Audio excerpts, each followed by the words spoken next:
धर्म प्रेमी सज्जनों तथा विश्ववासियों, आप लोग निरंतर सुन रहे हैं हमारे बच्चों द्वारा ईसाइयों से और मुसलमानों से वार्ता। बड़े बड़े पादरी पास्टर लोग इनके सामने घुटने टेके पड़े हैं, जिसे आप लोग देख रहे हैं। आज भी एक आवाज़ मैं सुना रहा हूँ हरिओम और गणेश जी का पास्टर के साथ। आप लोग सुनिए और उससे लाभ उठाइए। नहीं, मैं बोल रहा हूँ कि ईसा मसीह एक लौता बेटा है ना यहोवा परमेश्वर का। तो सृष्टि में जो है प्राणी है, आज सोच लिया ना, हम है, आप है, हम लोग क्या है? हम ईश्वर के कुछ है ना। तो उन्होंने तो बोला एक ईसा मसीह उनकी बेटे हैं। उन्होंने उसका बाइबल में लिखा है ना। हाँ। लेकिन जीसस में बाइबल में ये भी लिखा है, जो हर एक इंसान ईसा मसीह के ऊपर बिलीव करता है और उसको अपना उद्धारकर्ता करके स्वीकारता है, उनको उसने अधिकार दिया है हम उसके बेटे बने। ये हुआ क्या मैंने वो हम अगर ईसा मसीह को अपना वो माने तो हम ईश्वर के पुत्र कह सकते हैं।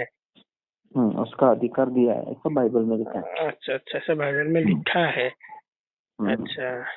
अच्छा, इस आधार से अगर देखेंगे हम तो मतलब ये जो सृष्टि, अगर हम जाएं जो सृष्टि उत्पत्ति का जो बात दिया है बाइबल में, क्या हम ये इसको सही माने? क्या ये सही है? बाइबल पूरा सही है, बाइबल में किधर भी कुछ गलत नहीं है। अच्छा, तो मतलब ये क्या आज 2000 कितना साल हुआ है बाइबल का आया हुआ? बाइबल का आया हुआ 2000 साल, मतलब ईसा मसीह के 2000 साल हुआ। अच्छा, तो बाइबल बहुत पुराना है। अच्छा, तो बाइबल पूरा नहीं पता है, तो मतलब बाइबल का मतलब पहला किताब कब आया था? बाइबल का पहला किताब कब आया था? मतलब पहले कॉपी जो किसी ने तो लिखा तो होगा ना, ये सारा ज्ञान ईश्वर का। मोसेस ने लिखा। मोसेस मतलब मूसा। हाँ, मूसा ठीक है। मूसा ने जेनेसिस मतलब पहले 5 पुस्तक जो है बाइबल के, वो मूसा ने लिखा। हाँ, तो उन्होंने ही लिखा ना ईश्वर के विषय में, तो मूसा ने ही लिखा ये। हाँ, मतलब तो मूसा ने किया। जो ये जाने दो। आप मुझे ये बताओ पहले कि आप कहाँ से बात कर रहे हैं, आपको मेरा नंबर किसने दिया, और सब चीज बताओ पहले। हाँ, मैं ओम बात कर रहा हूँ। मैं यहाँ पे रहता हूँ पुणे में। पुणे में कहाँ पर रहते हैं आप? ये वाघोली। हाँ, तो आपका नंबर है ना, मैं यहाँ चर्च में गया था वो विनयार्ड में। हाँ, वहाँ से एक नंबर मिला ना, क्या वो क्या सभासद नोंदनी कुछ था। तो वो मैडम जी को फोन लगा तो उन्होंने आपका नंबर दे दिया। ओके। गोसावी है ना आप? गोसावी। हाँ, तो यही ठीक है। तो ऐसे सवाल आ जाते हैं मन में, तो इसलिए बोल सकते। हाँ, गणेश भाई पूछिए। हाँ, तो हम क्या माने, जो मोजेस ने जो बाइबल में दिया है ये सारा सही माने? हम इसको मान सकते हैं ना सर, क्यों नहीं? तो मतलब सही हम मान सकते हैं। हाँ, तो यही जानना था, जो ईसा मसीह का आगमन जब नहीं हुआ था, तो यहोवा परमेश्वर को हम किसका पिता मानेंगे जब ईसा मसीह का आगमन नहीं हुआ था उस समय? एक्चुअली बाइबल इतना गहरी है ना सर। अगर आप बाइबल ठीक तरह से पढ़ेंगे तो मूसा भी जीसस के पास देखता था। मूसा जी जीसस के पास देखता था, और उसका जो उद्धार है, अब ये उद्धार है, सब चीज आपको सब डिटेल में बताना पड़ेगा मुझे। ओके, आपको अगर आप जीसस के ऊपर बिलीव करते हैं, आप कितने साल से चर्च जा रहे हैं? चर्च तो हम तो जाते हैं, बीच बीच में जाते हैं और फिर नहीं भी जाते हैं। कभी कभी काम काज भी होते हैं, व्यक्तिगत जीवन की भी बातें हैं हमारे। ओके, तो हम जानना चाहते हैं कि सृष्टि बाइबल पढ़ेंगे। नहीं पढ़िए तो है बाइबल, तो सवाल तो आते हैं ना मन में कि ये सब कैसा है, तो कोई तो जानकारी चाहिए ना एक्सप्लेन करने के लिए। हाँ, तो आपको पूरा डिटेल्स में फोन पे नहीं बता सकता। नहीं, तो ऐसा थोड़े डिटेल में मत बताओ, पर जो मेन पॉइंट होते हैं जो आपको पता है। हाँ, तो वो बता सकता है। आप बता दीजिए, वो ऐसा कुछ नहीं कि डिटेल में बता दीजिए। अगर मूसा ने ये लिखा है, ये लिखा है तो ये सही तो नहीं हो जाएगा ना? ये सही होगा। सब सही है सर। जुना करार और नया करार मतलब 2 है भाग उसमें। पार्ट 1 है जो ओल्ड टेस्टमेंट करके बोला जाता है उसको। पार्ट 2 है जो न्यू टेस्टामेंट करके बोला जाता है। अच्छा। ओके, ओल्ड टेस्टामेंट छाव है न्यू टेस्टामेंट की। मतलब न्यू टेस्टामेंट में जो मतलब ओल्ड वाला और न्यू वाला उनमें थोड़ा डिफरेंस है। उनमें डिफरेंस ऐसा है कि इंसान जब प्रभु ने जब आदम को बनाया था ना, बाइबल में लिखा है सबसे पहला पुरुष। ओके, मूसा ने उत्पत्ति में लिखा है। हाँ, ओके, जो सबसे पहला पुरुष था उसका नाम था आदम, उसकी वाइफ का नाम था ईव। उन दोनों को जब प्रभु ने बनाया, वो दोनों के दोनों प्रभु के प्रतिरूप में बने थे। जैसा प्रभु है वैसा उनको बनाया था प्रभु ने। मतलब इंसान जैसा मतलब प्रभु जैसा है वैसा उनको बनाया। मतलब परमेश्वर आकार है, उनका आकार प्रभु कैसा है सेम वैसा। बाइबल की मान्यता कुरान जैसी ही है, अर्थात कुरान से पहले बाइबल है तो बाइबल से नकल किया गया है कुरान में। एक ही आदम को बनाया और आदम के जोड़ी ईव कहा है बाइबल में, और यहाँ इस्लाम वालों ने हवा कहा है। एक इंसान को बनाया, ये दोनों मान रहे हैं, और इंसान का बनाने का तरीका वही बताया दोनों ने। लेकिन जहाँ तक आदम के पत्नी को बनाने की बात है, उसके अंदर में रूह नहीं डाली। आदम में तो रूह फूंका, इसमें रूह नहीं फूंका। अब आदम को बनाया, यहोवा ने बोला हमारी जैसा ही, हमारी शक्ल जैसे ही। यहाँ बाइबल इसमें कुरान वालों की भी मान्यता है हम शक्ल बनाए। क़ससुल अंबिया में हम शक्ल लिखा है। दोनों की मान्यता एक ही है। अच्छा। प्रभु को भी बॉडी है, प्रभु को भी सोल है, प्रभु को भी स्पिरिट है। अच्छा, मतलब बॉडी है, मतलब निराकार नहीं है ऐसा माने। हाँ, निराकार नहीं है, उसको आकार है। जी। तो वो ईश्वर कैसे हो? उसको भी 2 ही आंख है, उसको भी 2 ही हाथ है, उसको भी एक ही नाक है, उसको एक ही मुंह है। वो पास्टर साहब, ये जो आदम को जो बनाया था, आदम को जो मिट्टी से बनाया था, लेकिन उसने उसकी पत्नी को जो बाया पसली की एक टेढ़ी हड्डी से बना दिया। बराबर ना। तो आदम में तो सोल फूका था, आदम के अंदर तो यहोवा परमेश्वर ने आत्मा फूका था, लेकिन उस औरत के अंदर में आत्मा नहीं फूका। आत्मा नहीं फूका था। हाँ, तो बाया हड्डी की एक टेढ़ी हड्डी से, बाया पसली की एक टेढ़ी हड्डी से वो औरत को बनाना संभव कैसे हो गया? जहाँ आदम को मिट्टी से बनाया, उसकी पत्नी को भी जो वो मिट्टी से ही बनाना था। क्या बाया पसली की एक टेढ़ी हड्डी से इंसान बनना संभव है? हाँ, क्यों नहीं? कैसे? परमेश्वर है, वो कुछ भी कर सकता है। परमेश्वर है, मतलब वो कुछ भी कर सकता है ना। यस। हाँ, तो आदम में प्राण डाला, आदम के अंदर में प्राण डाला, लेकिन उसकी पत्नी के अंदर में तो प्राण नहीं डाला। आप अगर देखेंगे बाइबल में एक जगह क्लियर कट लिखा है। आदम क्या बोलता, अगर आप बाइबल पूरी तरह से पढ़ेंगे ना तो आपको मालूम भी रहेगा, बाइबल में लिखा है वैसा कि प्रभु ने आदम के पास हर एक जानवर को लेके आया, हर एक पक्षी को लेके आया। तो आदम ने हर एक जानवर को नाम दिया, मतलब हर एक प्राणी को नाम दिया, हर एक पक्षी को नाम दिया। और आदम बाइबल ये यही बता रहा है, लेकिन आदम के पत्नी में रूह फूंकने वाली बात नहीं है, ना कुरान में बताया और ना बाइबल में बताया।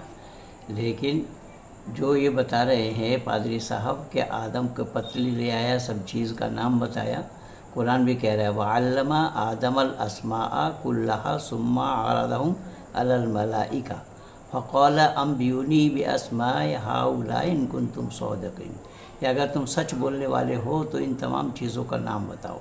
कुरान में ये नहीं, बाइबल का नकल किया है कुरान ने। देख रहा था उनका चाल चलन और उस हिसाब से उनको नाम दे रहा था। हत्ती को हत्ती बोल रहे हैं। नहीं, वो पास्टर साहब बोलो। हाँ, मैं यही जानना चाहता था कि बाया पसली की एक टेढ़ी हड्डी से जो आदम की पत्नी को बनाया। सुनो, उधर आ रहा हूँ मैं जी। हाँ, उधर आ रहा हूँ मैं, आपको पहले बाइफरगेट करके बता रहा। ओके, अभी आप अगर देखेंगे तो आदम ने हर एक प्राणी को नाम रखा और नाम दे दिया। ना, आदम की उत्पत्ति में आई है ना, उत्पत्ति में आई है ना आदम की। हाँ, उधर ही आ रहा हूँ, समझिए 2 मिनट।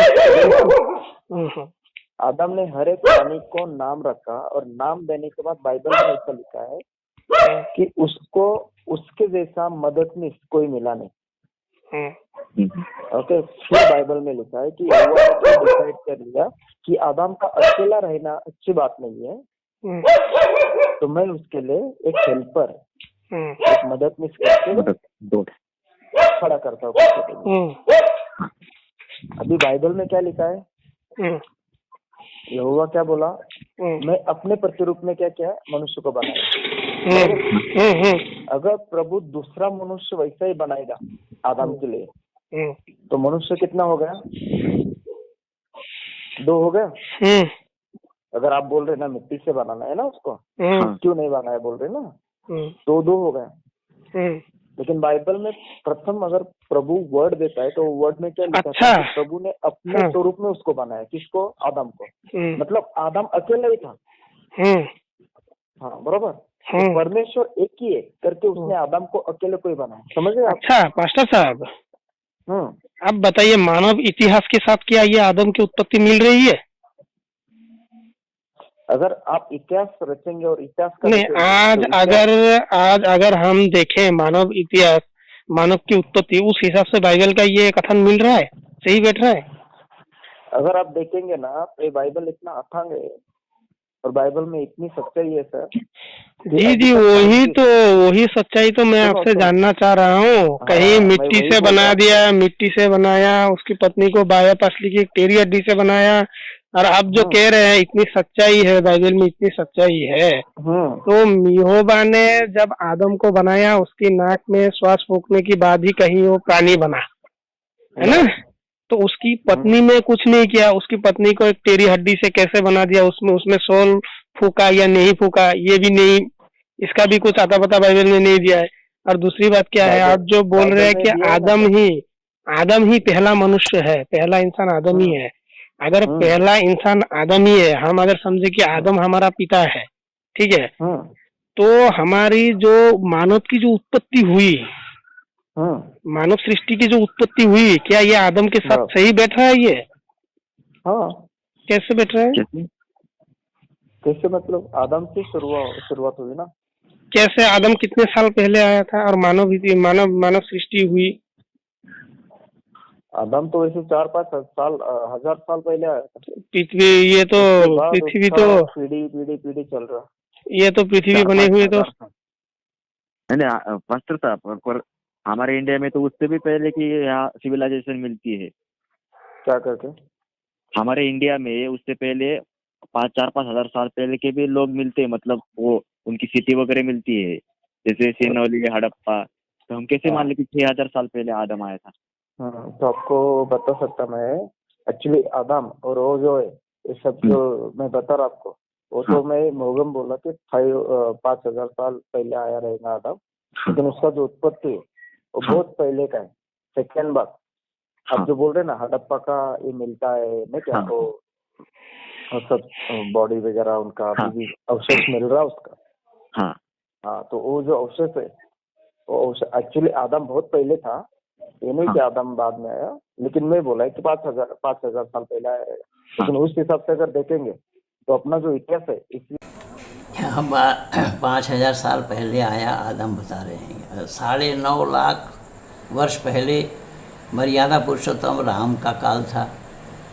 राम का काल में 9.5 लाख वर्ष पहले बताया गया है, और 5000 साल तो योगेश्वर कृष्ण का हो रहा है।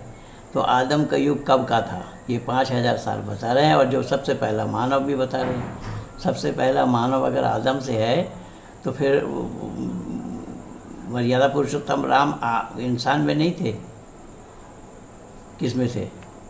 ईसा के बाद वाला लिखा है, ओके, और ईसा पूर्व ऐसा लिखा है। मतलब जीसस जब आया ना उसके बाद वाला भी बोला है और जीसस के पहले भी बोला है। अगर आप पूरा पढ़ेंगे वो समझने के लिए, मतलब क्या है ना, AC BC क्या वो है? हाँ, BC वो सब चेक करना पड़ेगा, AD BC, वो समझने के लिए ना हमें कि मतलब ये इतिहास कब का है। अगर उस हिसाब से देखेंगे तो जो हड़प्पा संस्कृति और वो सब चीज है, वो चीज आदम के थ्रू आया है। मतलब ऐसा मत समझो कि आदम के बाद आया है। आदम के थ्रू ही वो सब प्रोसेस आया था। बीच में जो अपना अर्थ था, अर्थ के ऊपर प्रभु ने बहुत बड़ा ये डाला था, अगर आप नोहा के बुक नोहा में पढ़ेंगे, उत्पत्ति 6 में पढ़ेंगे, तो उसमें ना वो सब लिखा है। देखो कि महाकाय करके कोई था, और वो उनके अभी तक उनका ये दिख रहा, मतलब अभी भी नहीं आता है कि हमें। पास्टर साहब, मैं आपको ये जानना चाहता हूँ, मोजेस ने जो ये बुक लिख के दिया, मोजेस द्वारा लिखा गया ना बाइबल, बराबर, हाँ।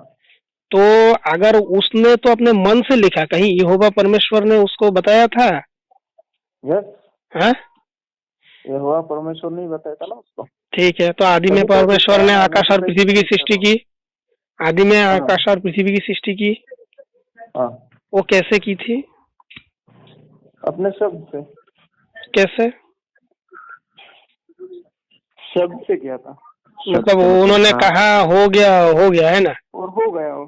अच्छा, तो ऐसा तो अगर दिन पहले दिन आकाश बनाया, क्या बनाया, उजाला बनाया, ऐसा तो 6 दिन में बनाया मिलता है। हाँ, तो शब्द के द्वारा होना कैसा संभव है? क्यों?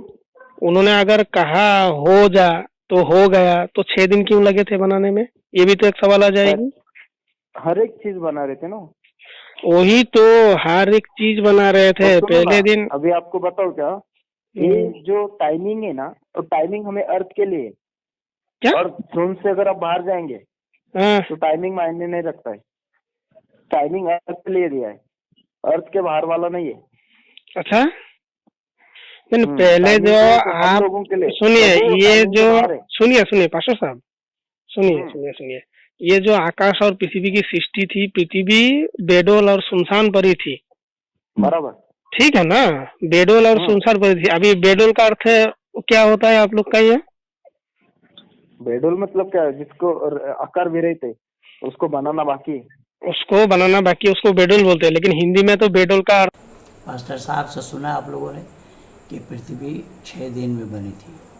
पृथ्वी 6 दिन में बनी, ये यहोवा के द्वारा बनी, और ये बताया जा रहा है ईसा के काल में, और आदम का काल पहले था। आदम का काल में उत्पत्ति विषय को नहीं बताया है, ये ईसा के बारे में, ईसा के बाद उत्पत्ति विषय बताया जा रहा है। तो इनके उत्पत्ति में किस तरीके से गड़बड़ झाला है ये आप लोग देख रहे हैं, इसलिए कुत्ता भी भौंक रहा था। ये भी सुना होगा आप लोगों ने कि इनकी बेतुकी बातों को सुन करके कुत्ता भी अपने आप को संभाल नहीं पाया। अच्छा, आप देखिए यहाँ पर 6 दिन में बनाने की बात आई है। कुरान वालों की भी यही मान्यता है, और ये कह रहे हैं कि हो जा बोल दिया तो हो गया। कुरान वालों की भी मान्यता यही है, कुन हो जा फयकुन, बस हो गया। और कुरान कह रहा है वलक़द खलक़नस समावाति वल अर्दि फ़ी सित्तति अय्यामिन सुम्मा इस्तवा अलल अर्श युदब्बिरुल अम्र यफ़स्सुलु आयात। अल्लाह ताला ने 6 दिन में ज़मीन और आसमान को बनाया और 7वां दिन अर्श करार पकड़ा। कुरान और बाइबल दोनों की मान्यता एक है। पूरा बाइबल अगर पहले है तो बाइबल का ही कॉपी की गई है, बाइबल की कॉपी की गई है कुरान में। कुरान में नई बात नहीं है, बाइबल से अलग नहीं है। सिर्फ वहाँ पर अलग इतना है कि ईसा को ईश्वर का इकलौता बेटा माना गया है, और कुरान में बेटा नहीं माना गया है ईसा मसीह को। बात सबकी एक ही है। अगर ईश्वर का इकलौता बेटा ईसा मसीह हो जाएगा तो बाकी हम दुनिया वाले तो उसके सौतेले बेटे हो जाएंगे। ये भी मान्यता क्लियर नहीं है बाइबल का। है जड़ चीज जो मतलब हिले ना एक जगह पे स्थापित रहे, उसको बेडोल कहा जाता है। हिंदी में हम ऐसा ऐड करते हैं, ठीक है। और जो बोला, जो ये जल के ऊपर अंधियारा था तथा परमात्मा की आत्मा मंडरा रहा था, ये मूसा ने देखा था या ऐसे ही लिख दिया उसने? उसने देखा रहेगा, वो मैं नहीं बता पाएगा। देखा होगा, मूसा ने देखा रहेगा क्या नहीं, वो मैं नहीं बता पाएगा। नहीं, जो तो वो लिखा है तो ये सच कैसे हो सकता है? अगर मूसा ने देखा होगा कि वो मंडला रहा है तभी ना मूसा लिखेगा। मूसा ने तो ऐसे ही लिख दिया कि हमारे बच्चों ने पास्टर साहब को इतने मजबूती के साथ पकड़ा है कि ये हिल डुल नहीं पा रहे हैं, बिल्कुल निरुत्तर हो रहे हैं, और ये बता रहे हैं कि हम भी नहीं बता पाएगा। यानी मूसा ने देख करके लिखा या बिना देखे लिखा, वो नहीं बता पाएगा। जबकि मूसा का काल ईसा से बहुत पहले था, और उसके बाद भी कई पैगंबर आए हैं, लेकिन मूसा ने लिखा है। तो बेडोल के मतलब आत्मा मंडराने के मतलब उथल पुथल हो रहा था। जब परमात्मा की आत्मा उथल पुथल करे और बेडोल के माने स्थिर था, तो पानी आया कहाँ से? मैं पिछले दिन भी आप लोगों को यही बताया था। ये कुरान का कहना है पानी था, और बाइबल का कहना पानी था। तो पानी आया कहाँ से? ये कुरान के पास भी जवाब नहीं, बाइबल के पास भी जवाब नहीं। कहाँ से पानी आया कहाँ से? जब अभी दुनिया बनी ही नहीं है, तो दुनिया बनी नहीं तो जलाशय कहाँ से आ गया है? और उसी में ही यहोवा का आत्मा मंडराने लगा है। तो जिसकी आत्मा मंडराने लगे वो दुनिया क्या बनाएंगे? और ये बताए हैं बाइबल के पास्टर ने कि यहोवा का और इंसान का, आदम का शक्ल सूरत, हाथ पाँव आँख कान नाक जैसे ही इंसान के हैं, ऐसे ही अवयव वैसे ही है परमात्मा का। और परमात्मा को निराकार भी मानते हैं। अब देखिए, परस्पर विरोधी बातें हैं ये, बिल्कुल बेतुकी बातें हैं दोनों में, कुरान में और बाइबल में भी निरुत्तर है। ये सही ढंग से उत्तर नहीं दे पाएंगे दोनों में से कोई। उसने तो देखा नहीं था ना इसको, चीज को, कुछ बोल नहीं सकते सर उस वक्त का। वही तो मैं बोल रहा हूँ आपको कि उन्होंने, यही तो हम समझना चाहते हैं कि किसी ने कुछ लिख दिया तो ये तो सही नहीं हो जाएगा सर, सत्य तो नहीं हो जाएगा ये, यही तो जानना चाह रहे थे हम।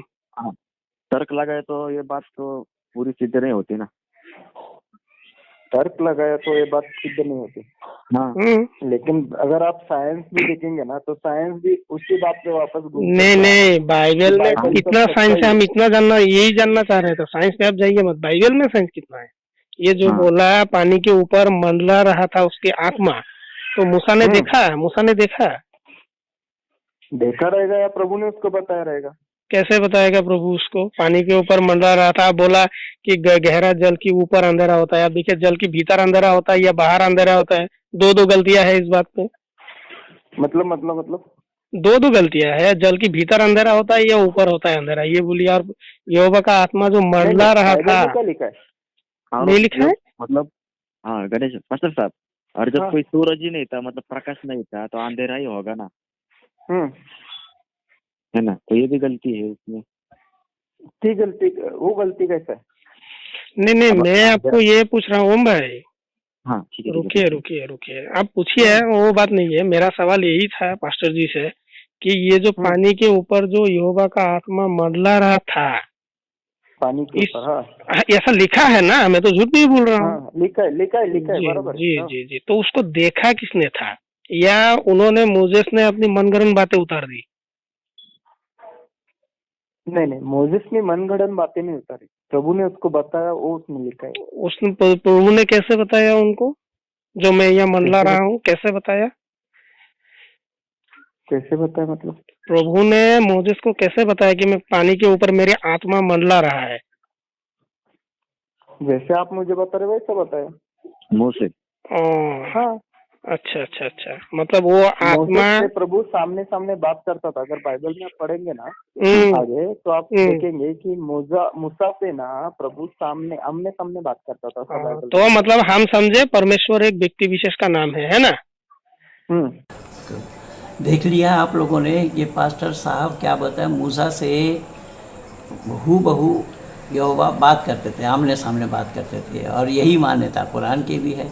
इसीलिए मूसा को कलीमुल्लाह कहा गया है, कलाम करने वाला। अल्लाह से कलाम किया, तूर पहाड़ के ऊपर अल्लाह से कलाम किया। अल्लाह ने बोला, और अल्लाह ने तो मूसा को जूता उतार करके आने के लिए कहा।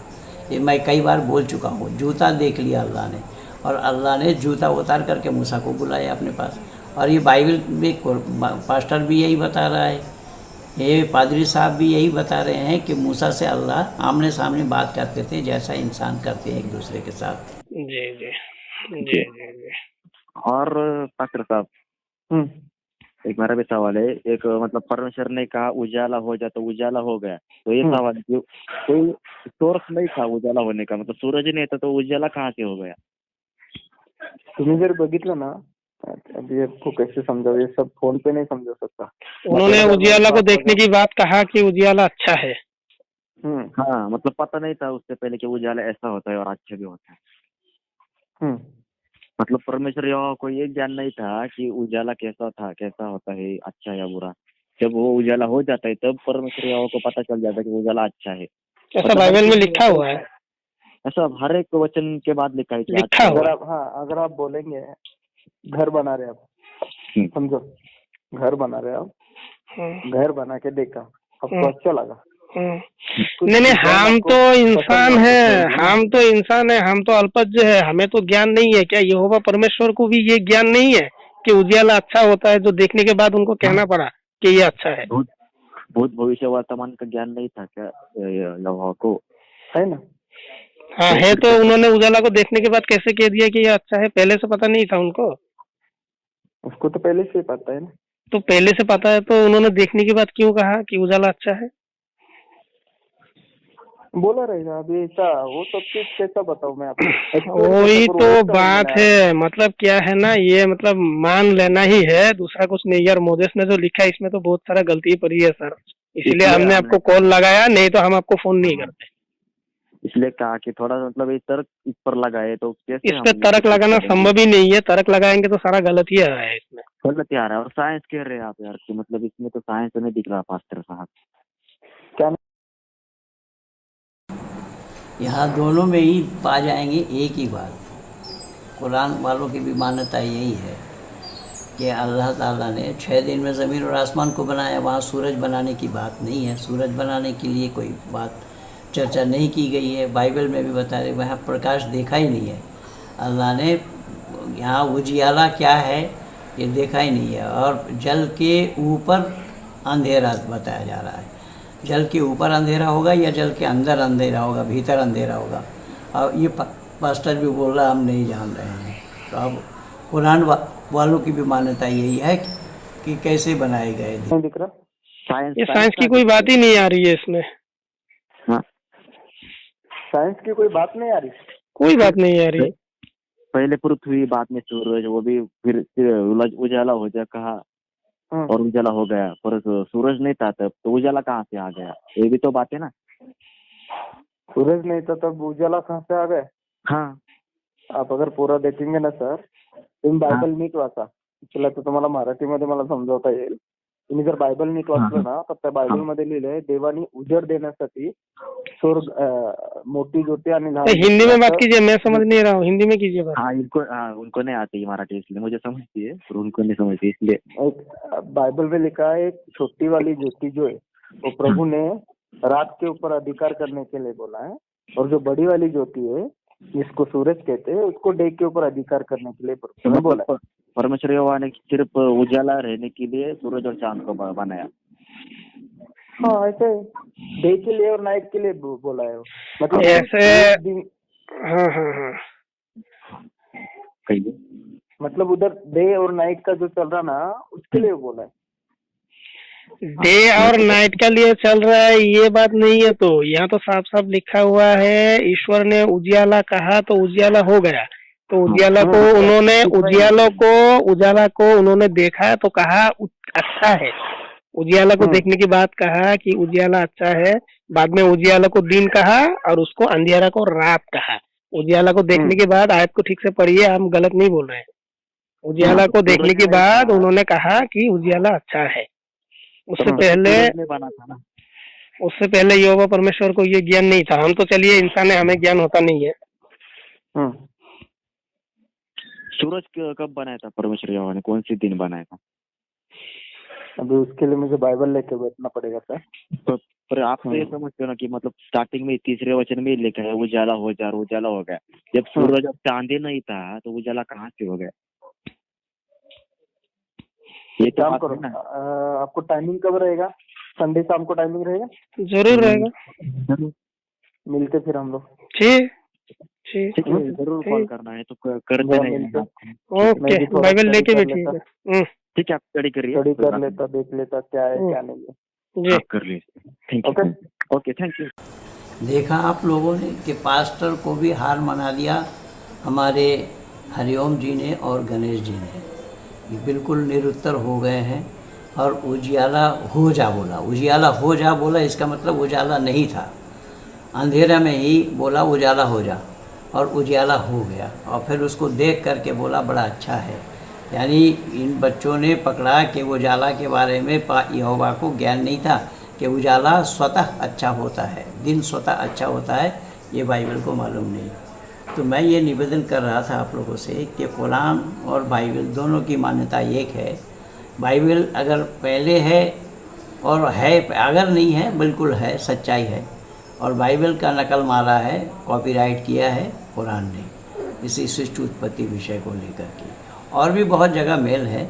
तो आप लोगों ने देखा कि दोनों बच्चों ने किस तरीके से एक पास्टर को निरुत्तर किया है, जिनका रोज़ाना का काम है गिरजाघर में उपदेश देना, लोगों को इस बाइबल के बारे में समझाना, और खुद समझदारी नहीं रखते हैं। खुद स्वीकार किया है कि मैं नहीं जानता हूँ। और ये नहीं जानते हैं खुद, और दूसरों को जानकारी क्या कराएंगे। इसी तरीके से बिना साइंटिफिक, यानी कोई तथ्य नहीं है, कोई कारण नहीं है, अकारण ही यहाँ बिना प्रमाण के ही सब बातें की गई हैं। आप लोगों ने देखा और सुना, हमारे दोनों बच्चों ने किस तरीके से पास्टर साहब को निरुत्तर किया। ये वीडियो ज़्यादा से ज़्यादा आप लोग शेयर कीजिए, लाइक कीजिए, सब्सक्राइब कीजिए, आइकन बेल दबाना ना भूलना। ज़्यादा से ज़्यादा लोगों तक पहुंचना चाहिए। इन्हीं शब्दों के साथ मैं वाणी को विराम दे रहा हूँ। मैं इंद्रपाल आर्य।